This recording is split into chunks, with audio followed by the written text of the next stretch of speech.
താങ്കളുടെ യഥാർത്ഥ പേര് മുരാരിയൻ തന്നെയായിരുന്നു? അല്ല, എനിക്ക് 2 പേരുണ്ട്.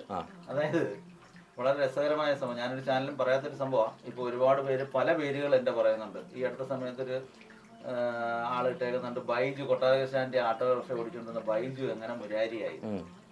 അതായത് എൻ്റെ ആദ്യത്തെ ഒഫീഷ്യൽ നെയിം മുരാരി എന്ന് തന്നെയായിരുന്നു. റേഷൻ കാർഡിൽ, ആധാർ കാർഡിൽ, സ്കൂൾ സർട്ടിഫിക്കറ്റിൽ. അപ്പോൾ എങ്ങനെ അത് മാറി എന്ന് ചോദിച്ചാൽ, ഇവിടെ അരീക്കൽ ഒരു സ്കൂൾ തുടങ്ങിയ സമയത്ത് അച്ഛൻ്റെ ഏറ്റവും അടുത്ത സുഹൃത്താണ് ബാലകൃഷ്ണ സാർ. അങ്ങനെ ബാലകൃഷ്ണ സാർ സ്കൂൾ തുടങ്ങിയ സമയത്ത് ഇവിടെ വിദ്യാർത്ഥികൾ ഇല്ലാതെ വന്നപ്പോൾ അവിടെ ആ സ്കൂളിലേക്ക് കൊണ്ടുവന്ന് ഞങ്ങൾ കുറേ പേരെ പേര് മാറ്റി ചേർത്തു.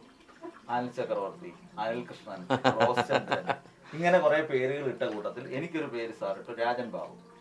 രാജൻ ബാബു. അതാണ് ഞാൻ ഇതൊരു ചാനലിലൊന്നും പറയാത്തൊരു സംഭവം. എന്റെ യഥാർത്ഥ പേര് രാജൻ ബാബു. അതായത് നമ്മുടെ സിനിമാ താരങ്ങളൊക്കെ പേര് മാറ്റുന്നത് താങ്കൾ മാറ്റി. രാജൻ ബാബു സാറ് മാറ്റി.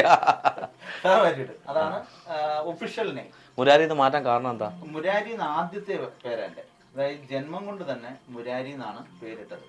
അതായത് ഇവിടെ അച്ഛൻ എൻ്റെ അച്ഛൻ ഇട്ട പേരാണ് മുരാരി എന്ന്.